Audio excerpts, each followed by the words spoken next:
Asociación Camino Anima Mundi presenta. Hola a todos. Bienvenidos a una nueva exploración a fondo.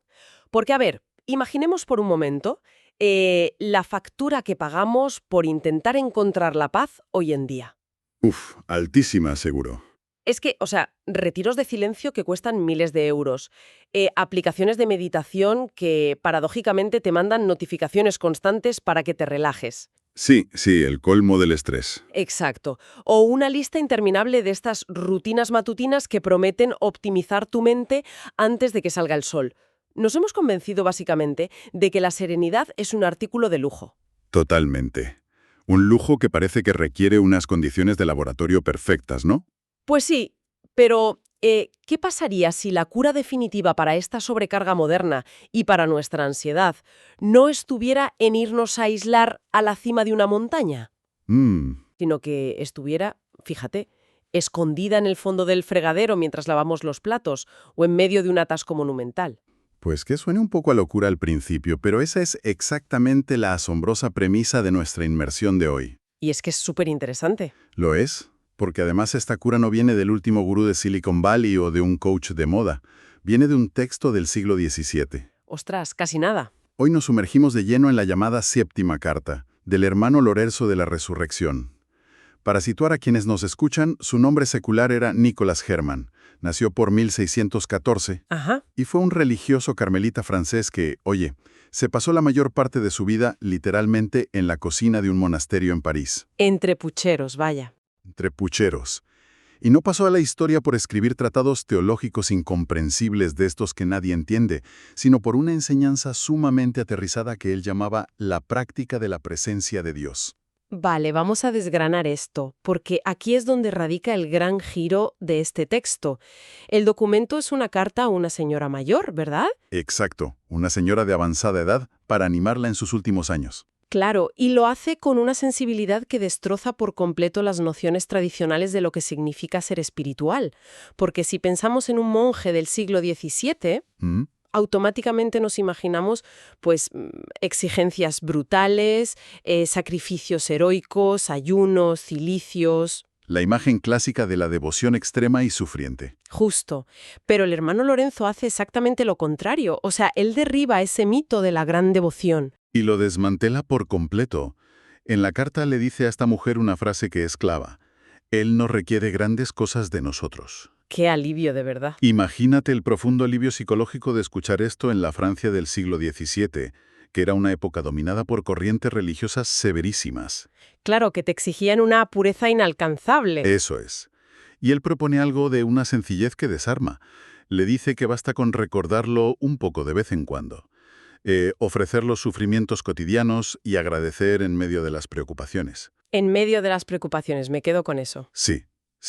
Pide que elevemos el corazón durante las comidas o con ruido social alrededor. Es la divinización absoluta de lo ordinario. Es que, esa idea rompe muchísimos esquemas hoy en día.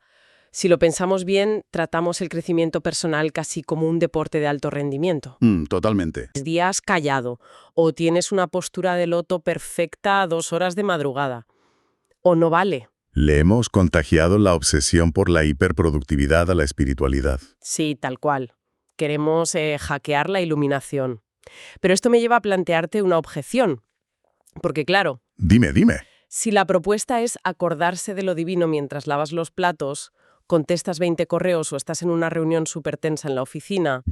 Ya veo por dónde vas. ¿No es acaso muchísimo más difícil mantener esa atención en medio de todo ese caos que simplemente aislarte en la tranquilidad de un monasterio? ¿Suena fácil en papel? Sí, parece sencillo, pero en la práctica es una proeza mental agotadora, ¿verdad?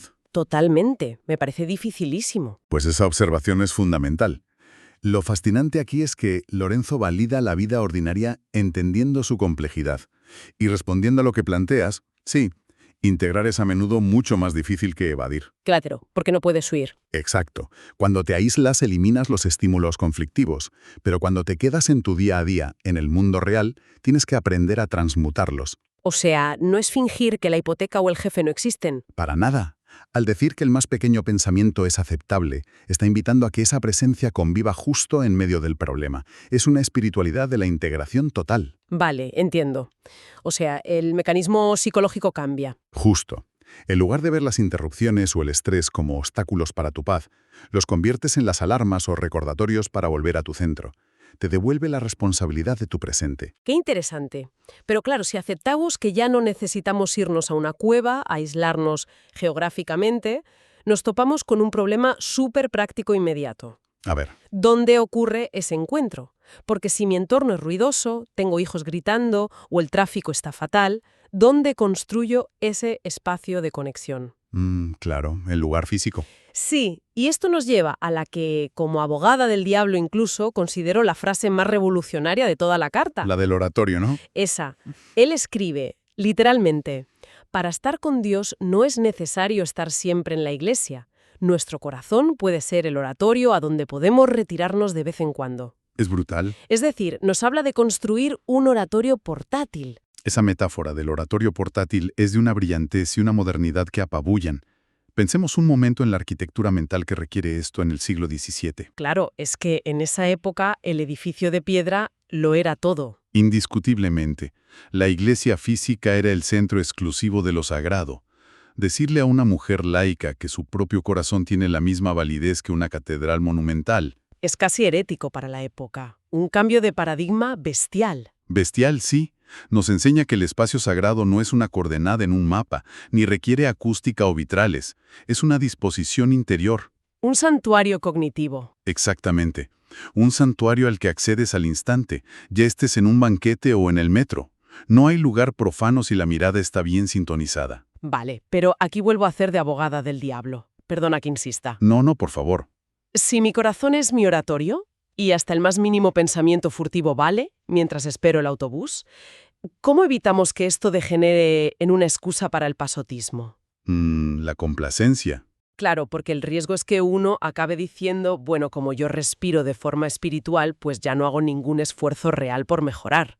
Todo vale. Esa es exactamente la trampa de muchas filosofías actuales de buenas vibraciones, donde la aceptación se confunde con la simple inercia o la pereza intelectual. Justo eso. Pero el hermano Lorenzo anticipa este riesgo, fíjate, y pone un candado de seguridad clarísimo. Las actitudes internas. ¿A qué se refiere exactamente? Especifica que este retiro al corazón debe hacerse, y cito, en mansedumbre, humildad y amor. Es decir, no es quedarte empanado o dejar la mente en blanco. Vale, requiere intención. Requiere una receptividad activa y amorosa. Y además hay una frase que democratiza todo y a la vez te exige. Él sabe lo que podemos hacer. Ostras, qué buena frase. Apela a la honestidad radical. Eso es.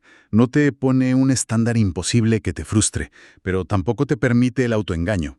Te pide exactamente lo que está en tu mano dar en ese momento. Me parece crucial esa distinción entre inercia y receptividad activa. Pero a ver, dar este paso hacia la honestidad radical requiere un empujón fuerte. Sí, desde luego. Y la carta de repente no se queda en la teoría, sino que pisa el acelerador y nos enfrenta al por qué ahora. Porque no están hablando en un vacío relajado, tienen el reloj en contra. Totalmente. Entramos en el terreno de la urgencia existencial.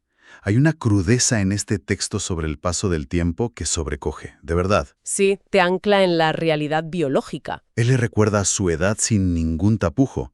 Le dice, tú ya estás cerca de los 64 años y yo casi tengo 80. Madre mía, directo al mentón. Y la frase que le sigue es un jarro de agua fría para los que procrastinamos. Tenemos solo un poco tiempo para vivir. Piensa que en esa época esas edades eran una prórroga. Claro, no hay ningún intento de disimular o romantizar la vejez. Ninguno. Es una aceptación serena pero muy urgente de que somos finitos. Y aquí es donde la psicología de Lorenzo se pone interesantísima. Habitualmente, si alguien te dice, oye, que nos vamos a morir pronto. Te entra un bajón terrible. Claro, el tono se vuelve pesimista, te paralizas de angustia, pero él lanza esa verdad tan cruda sin endulzarla y su reacción no es el miedo. Lanza un reto vital. Dice, entonces comencemos. Sé valiente. Es un grito de guerra. En plan, dejemos de perder el tiempo en tonterías. Exacto. Y si conectamos este grito de guerra con su filosofía profunda, vemos cómo procesa el dolor y el placer. Él afirma algo radical. Si estamos con Él, los sufrimientos serán dulces y agradables.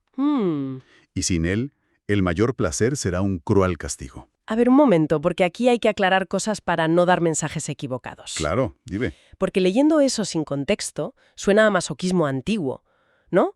Hoy sabemos que si algo te causa dolor continuo, como un entorno laboral destructivo, tienes que poner límites y salir de ahí. Por supuesto. No puedes decir simplemente, ay, ofrezco este sufrimiento y ya es dulce. ¿Cómo diferenciamos esta aceptación de la sumisión tóxica ante un daño que sí es evitable? Es una distinción absolutamente necesaria. Lorenzo no está hablando de soportar abusos o buscar dolor patológico. El dolor físico o la injusticia, si se pueden evitar, se combaten. Vale. Fundamental dejar eso claro. De lo que él habla es del sufrimiento existencial inevitable. O sea, perder a un ser querido, el declive de tu propio cuerpo, las decepciones de la vida. Cosas que no puedes cambiar. Lo inherente a vivir. Eso es. Cuando dice que los sufrimientos serán dulces, se refiere al mecanismo de encontrarles significado. Si tienes ese oratorio portátil sólido, el dolor no es un absurdo que te destruye, sino una experiencia que te enseña. Ah, me recuerda muchísimo a lo que decía Viktor Frankl. Totalmente. Siglos después, Frankl dijo que el ser humano soporta cualquier sufrimiento si le encuentra un significado. ¡Qué conexión más buena! Entender el sufrimiento dulce como encontrar sentido en la tormenta. Pero entonces, ¿qué pasa con el otro lado? Lo del placer vacío. Sí, porque dice que sin él el mayor placer será un cruel castigo. A priori, pues un placer es un placer, ¿no? Pues fíjate, lo que Lorenzo diagnosticó en el siglo XVII como cruel castigo es exactamente lo que la neurociencia ahí llama la cinta de correr de la dopamina. Ostras, claro. Piensa en el consumo actual. Horas haciendo scroll infinito en redes, comprando cosas inútiles, buscando el pico rápido de placer. Pero claro, sin ninguna conexión real profunda. Exacto. Como carece de anclaje, ese pico de dopamina baja en picado y te deja sintiéndote más vacío y ansioso que antes. Es una sed que empeora cuanto más bebes. Es que vio venir la adicción a la distracción 300 años antes de los móviles. Tela. Es una disección brutal del cerebro humano. Y nos deja frente a un abismo súper práctico. Porque, a ver, entendemos esto intelectualmente. Integrar lo sagrado, la urgencia del tiempo, la trampa de la dopamina. Sí, la teoría está clara. Pero ¿cómo damos el primer paso? Porque el riesgo ahora es convertirnos en unos fanáticos que se fustigan si se olvidan de meditar mientras se lavan los dientes. ¿Cómo no caemos en la neurosis? Aquí es donde él despliega su compasión y su pedagogía. Su método es la antítesis del perfeccionismo tóxico. Le aconseja: acostúmbrate a adorarlo gradualmente. Gradualmente. ¿Qué palabra tan clave? Es un proceso biológico, no un interruptor mágico. Le da permiso explícito para fallar. Y lanza una advertencia que es el mayor pilar de salud mental posible. ¿Cuál? Dice: no te confines escrupulosamente a ciertas reglas o formas particulares de devoción. Es que esa parte es asombrosa por la tremenda ironía que tiene. Sí. Estamos hablando de un monje que vive atado a horarios de rezos y campanas y le dice por carta a una laica: oye, por favor, no te obsesiones con las reglas religiosas. Actúa con confianza. Es alucinante, sí. Es como, no sé, como aprender a tocar la guitarra. Si tensas la cuerda con muchísima fuerza por miedo a que no suene, te la cargas. Se rompe. Totalmente. Pero si la dejas floja por pasotismo, no hay música. Tienes que buscar la tensión poco a poco, con soltura. Él es el antídoto contra esa rigidez. Esa analogía de la guitarra es perfecta para explicar el peligro del escrúpulo. En psicología, el escrúpulo es esa obsesión enfermiza por hacerlo todo perfecto, por terror al castigo. Y eso asfixia completamente. Destruye la espontaneidad. Él sabe que el miedo no puede ser el motor. Y por eso le da un consejo logístico fascinante al principio. Le dice que deje el cuidado de sus asuntos a una persona de confianza. Ah, claro, que delegue. Básicamente le dice: firma un poder notarial, vacíate de la necesidad de controlarlo todo tú misma para liberar ancho de banda mental. O sea, suelta la microgestión del universo. Eso es pragmatismo puro para poder tener una relación orgánica y fluida con el misterio. Ostras, qué viaje nos ha planteado en tan pocas palabras. Vamos a intentar recoger todo esto porque es un cambio de paradigma inmenso. Sí, desde luego. Hemos desmitificado la idea de que la espiritualidad es un lujo inalcanzable de grandes proezas y la hemos bajado a lo más ordinario de la rutina. También hemos explorado ese maravilloso oratorio portátil, demostrando que el santuario más poderoso va siempre con nosotros en la cabeza y el corazón. Hemos abordado la urgencia del tiempo limitado, cómo anclar la vida transforma el dolor existencial y cómo la dopamina vacía nos castiga. Y sobre todo, la importancia de confiar en el proceso gradual, delegando y huyendo de esa rigidez mental que nos bloquea. Pues para concluir esta inversión de hoy, nos gustaría dejaros con una perspectiva distinta sobre el impacto de todo esto en el presente. Hemos hablado de encontrar lo sagrado en pequeñas tareas, pero el mecanismo de fondo al final es la atención. Él nos enseña a ser dueños de hacia dónde miramos. Sí, a ser conscientes de nuestro foco. Y en nuestra era, corporaciones tecnológicas, algoritmos e inteligencias artificiales libran una guerra encarnizada cada segundo para robarnos esa atención. Para fragmentarla y monetizarla, claro. Eso es. Teniendo esto en cuenta, quizá decidir de forma consciente retirar nuestra atención del ruido para anclarla en ese oratorio interior, aunque sea un instante, ya no sea solo un acto de devoción espiritual. Puede que sea el acto de resistencia política y rebeldía más radical y necesario de nuestro tiempo. Un pensamiento muy provocador para llevarnos hoy. Para seguir compartiendo, para cualquier duda o simplemente si algo de lo que hemos hablado hoy ha resonado en vuestro interior, nos encantaría escucharos. Podéis escribirnos al correo quiero@caminoanimamundi.org.